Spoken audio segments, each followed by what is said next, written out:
ओम श्री परमात्मने नमः। ओम श्री गुरुभ्यो नमः। ओम श्री ऋषिभ्यो नमः। ओम सहना भवतु सहनौ भुनक्तु सह वीर्यं करवावहै तेजस्विनावधीतमस्तु मा विद्विषावहै। ओम शांति शांति शांति। सर्वेभ्यो नमः। देववाणी संस्कृतम यूट्यूब चैनल में आप सभी संस्कृत प्रेमियों का हार्दिक अभिनंदन है। मित्रों, प्राचीन पाणिनीय व्याकरणम की जो पढ़ने की जो श्रृंखला है, माने प्राचीन पाणिनीय व्याकरण को पढ़ने के लिए महर्षि पाणिनि की जो वर्णोच्चारण शिक्षा पढ़नी होती है प्रारंभ में, उसकी कक्षाएं हमारी चल रही हैं। आज हम पाणिनीय शिक्षा की 20वीं कक्षा को पढ़ेंगे। विंशतितमी 19 कक्षाएं मैंने आपको पढ़ा दी हैं पाणिनीय शिक्षा की, और आज 20वीं कक्षा को पढ़ेंगे। ठीक है, इसका हमने प्लेलिस्ट में एक कॉलम बना दिया गया है, पाणिनीय शिक्षा पर क्लिक करके आप सभी कक्षाओं को क्रमानुसार पढ़ सकते हैं। आज की इस कोर्स की जो पाणिनीय शिक्षा की ये अंतिम कक्षा है। ठीक है, 20 कक्षाओं में हमने इसको पूरा कंप्लीट कर लिया है, और प्रत्येक जो व्याकरण का पढ़ने का इच्छुक पाठक महानुभाव हैं, उन सभी को ये पाणिनीय शिक्षा पहले पढ़नी चाहिए, तभी आपको पाणिनीय व्याकरण समझ में आएगा। चाहे आप नव्य व्याकरण पढ़ें अथवा प्राचीन व्याकरण पढ़ें, उसमें कोई बात नहीं है, और ये शिक्षा आपको अवश्य पहले पढ़ लेनी चाहिए, इसलिए इसका कोर्स तैयार किया है। चलिएगा, तो गत कक्षा में मैंने आपको हमारा अष्टमम प्रकरणम चल रहा था, 8वां प्रकरण चल रहा था। ठीक है, ये हमारा चल रहा था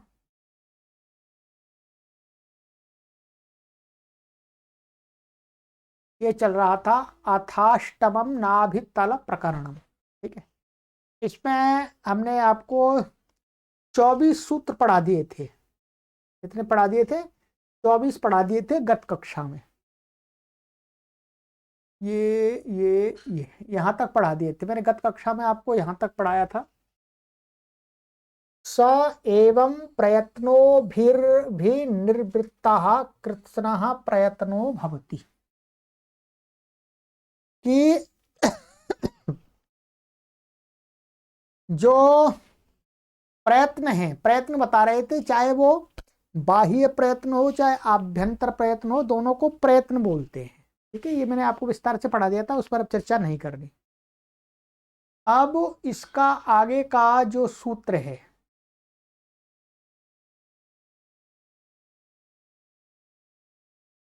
और ये इसका प्रयत्न का विषय यहां पर संपन्न हो गया था। ठीक है, संपन्न हो गया। ठीक है, 25वां सूत्र है इसका, स एवं आपिशलेः पंचदश भेदाख्या वर्ण धर्मा भवन्ति। आइएगा और देखते हैं इसका पहले अर्थ। सह वर्ण धर्म प्रतिपादिक पादक उभय विध प्रयत्न विषय आहत्य कतिविधो भवतीत्याकांक्षाम् उत्थाप्य परिहरत्याचार्यः। कहते हैं यहाँ पर ये जो सूत्र बनाया महर्षि पाणिनि ने, सा वर्ण धर्म प्रतिपादक, माने जो वर्णों का धर्म दो प्रकार का बताया था, बाह्य प्रयत्न और आभ्यंतर प्रयत्न। ठीक है, तो उभय विध प्रयत्न विषय आहत्य, माने आहत्य का अर्थ है कुल मिलाकर के, गतिविध कितने प्रकार का होता है, ऐसी आकांक्षा को, मन पाठक की आकांक्षा को, इच्छा को मन में रख करके महर्षि पाणिनि उसका समाहार करते हैं। परिहरति आचार्य पाणिनि है, माने उसका परिहार कर रहे हैं कि दोनों जो प्रयत्न हमने आपको पढ़ाए हैं पहले, आभ्यंतर और बाह्य प्रयत्न, वो कितने प्रकार के हैं। तो कहते हैं यहाँ पर एवं उक्त प्रकारेण आपिशलेः आपिशल्याचार्यस्य मतेपि पंचदश भेदाख्याः पंचदश भेदाः वर्णधर्माः भवन्ति विद्यन्ते। इसमें महर्षि पाणिनि ने अपने से पूर्व एक आचार्य का नाम लिया है, आपिशली। आपिशली का भी व्याकरण था ऐसा ही जैसे महर्षि पाणिनि का था। तो महर्षि पाणिनि जी कह रहे हैं कि जिस प्रकार से आचार्य आपिशली के व्याकरण में, आचार्य आपिशली अथवा आचार्य आपिशली के जो शिष्य परंपरा है, उस परंपरा में जो वर्णों के आभ्यंतर और बाह्य जो प्रयत्न हैं, वो क्या है, पंचदश भेदाख्या, 15 प्रकार के हैं वर्णों के धर्म, 15 प्रकार के हैं। इससे ये भी महर्षि पाणिनि सत कह रहे हैं कि जैसे महर्षि आचार्य आपिशली 15 प्रकार के मानते हैं, वैसे मैं भी मानता हूं 15 प्रकार के। मेरा कोई आपिशली आचार्य से मतभेद नहीं है। ये महर्षि पाणिनि जी सूत्र में ये बात बताना चाह रहे हैं। आपिशली ग्रहणम इदम इह पूजार्थम न तो मत प्रदर्शनार्थम पाणिनेः अपि इह तात्पर्यत्वात्। कहते हैं आपिशली का जो ग्रहण किया है वो पूजा के लिए किया है। महर्षि पाणिनि जी आचार्य आपिशली को भी सम्मान की दृष्टि से देखते हैं, क्योंकि उनसे पहले के आचार्य हैं वो। न तो मत प्रदर्शनार्थम, वो आपिशली के मत को दिखाने के लिए नहीं, उनको सम्मान दृष्टि से। और महर्षि पाणिनि का भी यही तात्पर्य है, यही कि 15 ही आभ्यंतर और बाह्य प्रयत्न होते हैं। ठीक है, अब कौन से होते हैं वो आगे बताएंगे। ठीक है, या हिंदी पढ़ के मैं बताता हूं आपको, देखिएगा। वर्ण धर्म के प्रतिपादक उभय विध प्रयत्न का वह विषय साकल्येन कितने प्रकार का है, इस प्रकार की आकांक्षा कर उसका परिहार करते हैं कि पूर्व के कथानुसार आपिशली आचार्य के मत में 15 प्रकार के वर्ण धर्म होते हैं। आप यहाँ आपिशली का नाम ग्रहण पूजा के लिए है, न कि मत प्रदर्शन के लिए। उनका मत दिखाना चाह रहे, ये नहीं दिखाना चाह रहे, क्योंकि इसमें पाणिनि का भी तात्पर्य निहित है, अर्थात पाणिनि का अपना मत भी निहित है, अर्थात वो भी इतने ही मानते हैं। ठीक है, वो 15 कौन से हैं पढ़ा दिए हैं पहले, परंतु फिर संख्या बताएंगे उनकी अभी। आइएगा, अब जो आगे सूत्र है वो इसी के लिए बता रहे हैं कि वो कौन कौन से हैं, बाह्य और आभ्यंतर। तद यथा माने वो ये इस प्रकार है, स्पृष्टता ईषत् स्पृष्टता विवृतता संवृतता च संवार विवारौ श्वासनादौ घोषवद घोषता अल्प प्राण महाप्राणता उदात्तानुदात्त स्वरिता। ये हैं, आइएगा देखिएगा, सरल है बिल्कुल, कठिन नहीं है अब तो। तद यथा ते च वर्ण धर्माः स्पृष्टता ईषत् स्पृष्टता विवृतता संवृतता भेदेन चत्वारो अंतः प्रयत्नाः। तो ऊपर की पंक्ति में जो 4 गुण दिए हैं वर्णों के, स्पृष्टता ईशत स्पृष्टता, विवृतता और संवृतता।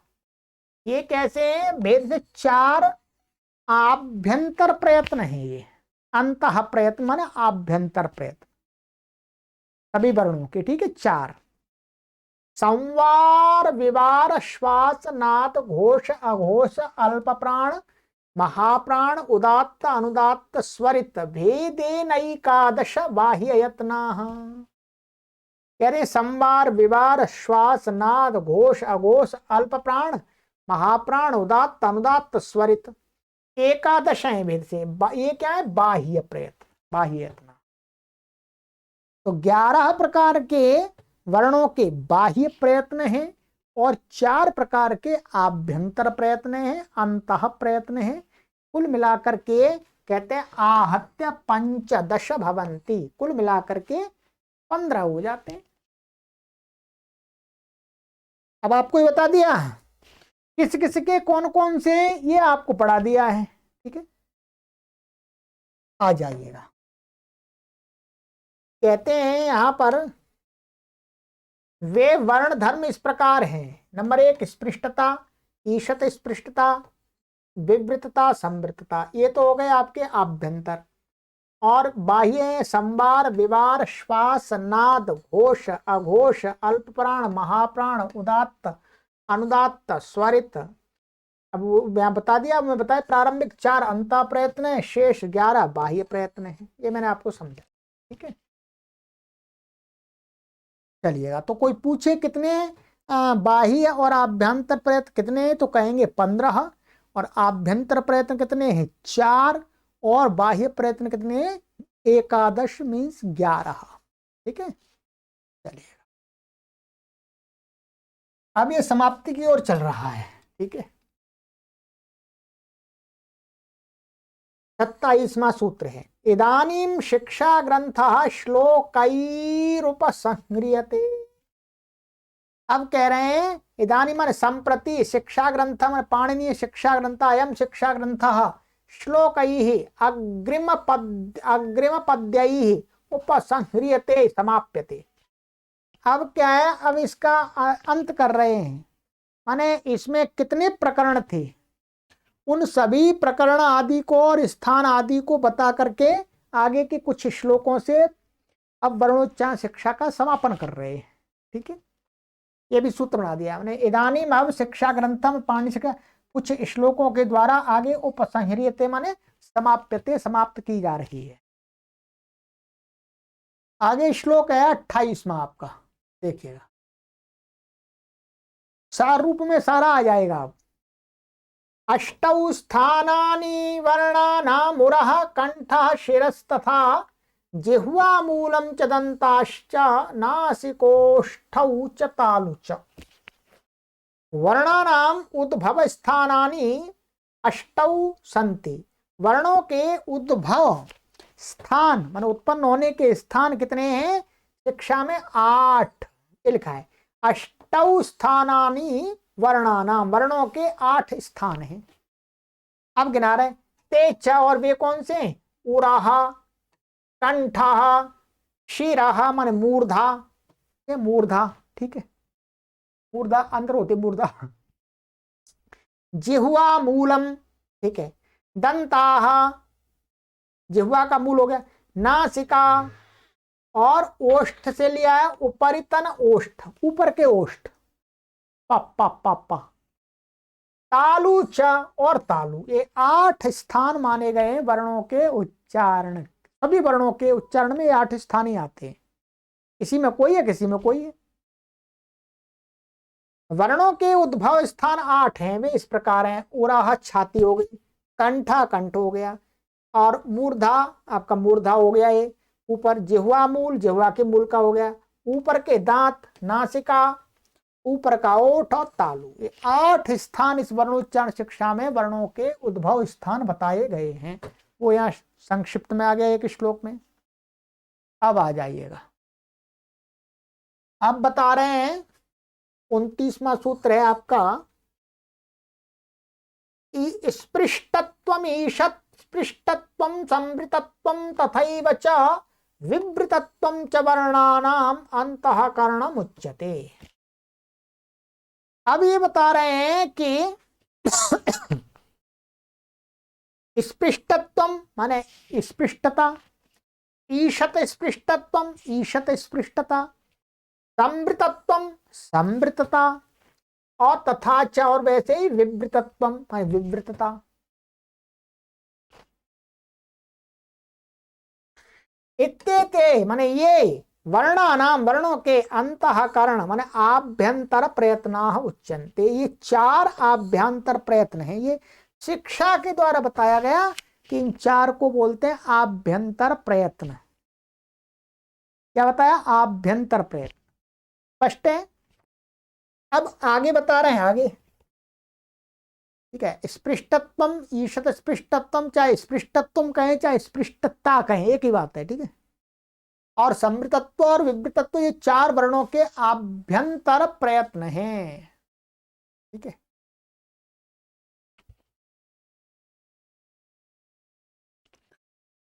तीसवां श्लोक, कालो विवार संवारौ श्वासनादाव घोषता घोषोल्पत प्राणता चैव महाप्राण स्वरास्त्रयः।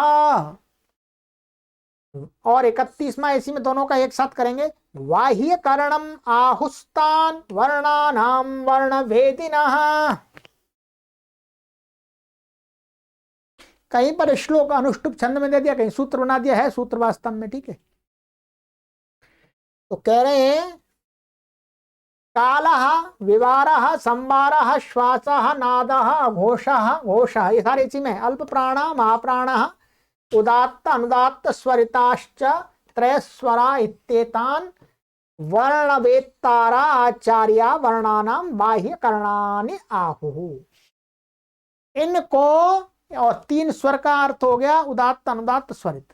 इन वर्णों को इनको वर्णों के जानने वाले, वर्णवेत्तर वर्णों को जानने वाले आचार्य लोग वर्णों के बाह्य करण कहते हैं, बाह्य प्रयत्न बोलते हैं। आहु माने बाह्य प्रयत्न कहते हैं। तो ये आपके बाह्य प्रयत्न 11 हैं, ठीक है। यहां गिन लीजिएगा, यही बता। काल विवार संवार श्वास नाद अघोष घोष अल्प प्राण महाप्राण उदात्त अनुदात्त स्वरित, इन सबको वर्ण विज्ञानी आचार्यों ने वर्णों के बाह्य प्रयत्न कहिए। बाह्य यत्न कहिए, बाह्य प्रयत्न कहिए, ठीक है, अथवा बाह्य कर्ण कहिएगा। तो इति पाणिनीय शिक्षा समाप्ता। आज आपकी पाणिनीय शिक्षा ही समाप्त हो गई है। तो इसको आपको पूरा क्रम से, जो भी पाठक है क्रम से पढ़ेंगे। ये 100 वर्ष के लिए हमने बना दी, ठीक है। इसको पढ़ाने में ध्यान दीजिएगा, इसको पढ़ाने में, इस शिक्षा को पढ़ाने में इस पुस्तक का सहयोग लिया गया है, ध्यान देंगे। ये शिक्षा शास्त्रम पुस्तक है, इस पुस्तक का सहयोग लिया गया है। इस पुस्तक के माध्यम से पाणिनीय शिक्षा, ये पाणिनीय शिक्षा का ही विस्तार है, इसमें और बहुत बातें हैं, पर हमें जो मुख्य जो शिक्षा की बातें थी वो पढ़ानी थी, वो पढ़ा दिया आपको, ठीक है। और यदि आपको किसी को भी ये पुस्तक चाहिए तो आप देववाणी संस्कृतम के व्हाट्सएप नंबर पर संपर्क करके इन पुस्तकों को ऑनलाइन अपने घर पर ही बैठे बैठे मंगा सकते हैं, ठीक है। देववाणी संस्कृतम .com वेबसाइट से ऑर्डर भी करके मंगा सकते हैं और व्हाट्सएप से भी ले सकते हैं आप। तो आज इसका समापन हो गया है। अब इसके बाद अब आपको पढ़ना है पाणिनीय प्राचीन व्याकरण। उसकी कक्षाएं अब आरंभ हो जाएंगी। अब उसकी कॉलम उसके लिए भी बना दिए जाएंगे। यदि उसके लिंक आपको चाहिए, आपको नहीं मिलते हैं अन्वेषण करने पर, तो आप व्हाट्सएप पर संपर्क करके हमसे प्राप्त कर सकते हैं, देववाणी संस्कृतम टीम से। और मित्रों, इस कोर्स की अंतिम कक्षा है। हमें आपसे दक्षिणा भी चाहिए। बिना दक्षिणा के कोई भी विद्या सफल नहीं होती है, विद्या आती नहीं है, वे नियम है। हमें दक्षिणा आपकी दो प्रकार से चाहिए। पहली दक्षिणा चाहिए कि जिस लक्ष्य के लिए, जिस उद्देश्य के लिए हम कार्य कर रहे हैं उसके पूर्ण करने में आपका योगदान चाहिए हमें दक्षिणा के रूप में। इसके लिए आपसे दक्षिणा के रूप में हम मांगते हैं, आपसे निवेदन करते हैं कि आप इन कक्षाओं को, इस कोर्स को कम से कम प्रत्येक पाठक 100 लोगों को शेयर करें, 100 लोगों तक पढ़ने के लिए शेयर करके पहुंचाइए। ये तो प्रथम दक्षिणा हो गई। दूसरी दक्षिणा, इस अभियान को चलाने के लिए, इस आंदोलन को चलाने के लिए, संस्कृत के महान यज्ञ को संचालित करने के लिए, इसकी व्यवस्था को प्रति माह निरंतर बनाए रखने के लिए जो धन की आवश्यकता होती है, जो धन व्यय होता है, इसमें लोग काम करते हैं, सब कुछ व्यवस्था बनानी पड़ती है, किराए का मकान है, बिजली है, लाइट है, ये बोर्ड बहुत बिजली प्रयोग करता है, मतलब इसमें उसके उपयोग में बहुत बिजली जाती है, मीटर बहुत तेजी से बढ़ता है जब चलाते हैं बोर्ड को। तो ये सारे जो व्यय हैं, उस व्यय को ठीक ठीक चलाने के लिए आपको हमें आर्थिक सहयोग भी दक्षिणा के रूप में करना है। कितना करना है इसका कोई निश्चय नहीं है। परमपिता परमेश्वर ने आप पाठकों को जिसको जितना सामर्थ्य दिया है, अपने सामर्थ्य के अनुसार थोड़ा सा संस्कृत के इस प्रचार प्रसार में भी प्रति माह हमें सहयोग करें, प्रति माह सहयोग करें। ध्यान दें, क्योंकि इसको हमें लंबे समय तक चलाना है और हम 100 वर्ष के लिए कम से कम कार्य कर रहे हैं। ठीक है। और इन सभी वीडियोज को आप देववाणी संस्कृतम ऐप के अंदर भी पढ़ सकते हैं, ये भी ध्यान रखें। ठीक है। वहां पर आपको ये पीडीएफ भी साथ में मिल जाएगी, वीडियो भी मिल जाएगी, दोनों चीज मिल जाएंगी। और अधिक आपको विस्तार से स्वाध्याय करना है तो फिर ये पुस्तक है। बाकी जितना मुझे पढ़ाना था प्रारंभिक विद्यार्थियों के लिए उतना मैंने पढ़ा दिया। ठीक है। आप अपना आर्थिक सहयोग हमें देने के लिए व्हाट्सएप नंबर पर संपर्क कर लीजिएगा। ये आपका कार्य है, मैंने अपना कार्य कर दिया। अब मैं आपसे संपर्क नहीं करूंगा तो मुझे क्या मालूम कौन देना चाह रहा है सहयोग, कौन नहीं देना चाह रहा है, और कौन पढ़ रहे हैं इस चैनल पर, यह भी नहीं पता हमें। तो हाँ, आपको स्वयं अपना कर्तव्य मान करके सहयोग देने के लिए संपर्क करना चाहिए देववाणी संस्कृतम के व्हाट्सएप नंबर से। ठीक है। तो अब पाणिनीय प्राचीन व्याकरण की कक्षा में मिलेंगे आगे। ठीक है। चलिएगा। सर्वेभ्यो नमः।